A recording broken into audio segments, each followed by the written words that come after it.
Марионетата Заев и неговиот потрчко, директорот на Завод за статистика, бесрамно лажат дека постојат законски казни за секој што нема да се попише. Заканата на власта со казни е најобично блефирање, бидејќи прво, лажат за казна затвор од никаде, повторувам никаде, според ниеден закон во Република Македонија, непопишувањето не е предвидено како кривично дело. И второ, заканите со прекршочни казни од 200 евра не важат, односно не се применливи според законот за прекршоци, бидејќи се работи за ситуации под улеснителни околности предвидени со уставот. Например, граѓаните имаат уставна обврска да се грижат за сопственото здравје и здравјето на другите. Светската здравствена организација на 11 март 2020 година прогласи глобална пандемија, а Македонија како членка на оваа организација е во обврска тоа да го почитува. Во Македонија е прогласена кризна состојба заради заштита на јавното здравје, односно справување со кризна состојба која представува ризик по здравјето на животот и луѓето. Во услови на пандемија, посетата на попишувачи кои посетуваат бројни домови од својот пописен реон, кој опфаќа повеќе општини, а во Македонија има 80 општини, а според законот има и 50 пописни реони, е директна закана по здравјето, земајќи предвид дека општо познато како се пренесува вирусот. Затоа, парична санкција за неотварање врата и одбивање средби во домовите за заштита на сопственото здравје не може да постои, бидејќи е во спротивност со уставната обврска за заштита на здравјето. Во секој случај, Националниот блок Неотворен врата, како одговорен субјект, има ангажирано повеќе од 50 стручни лица кои за секој случај во секое време можат да ги заштитат граѓаните од лагите на власта дека може постоеле казни за непопишување.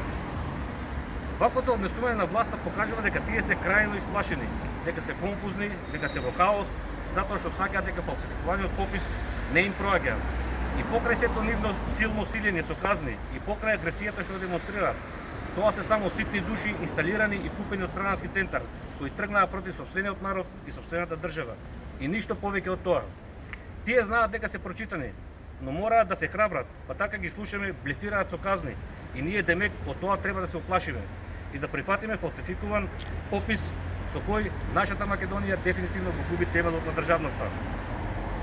Ние знаеме што правиме и за кого и за чии интереси вие работите. Народот не ви се плаши. Може да се заканувате со затворска казна од 100 години. Народот ве прочита и ова не поминува. Македонија знае да ја препознае разликата меѓу нас и вас и да види што правите. Тие се свесни дека пописот нема да успее.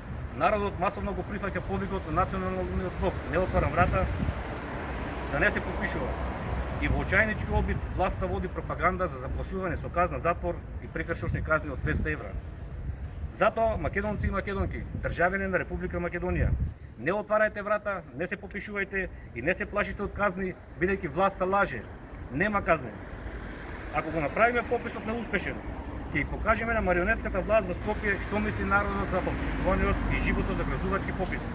Со што го отвараме патот, попис да направи нова народна власт, која реално и вистински, а не лажно и фалсификаторски ќе го препрои населението.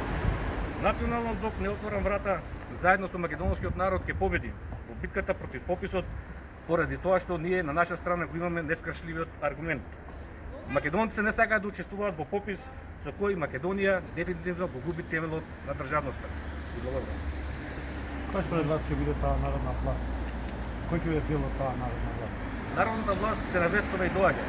Многу брзо нови локални избори почнува паѓањето. Нова марионетска власт и бидејќи резултатите за неа ќе бидат катастрофални на локалните избори, многу е веројатно дека набрзо потоа ќе следи и парламентарни избори, со што значи доаѓа народна власт.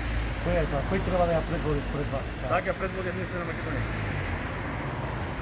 Само да го добиеме кога ги пробам?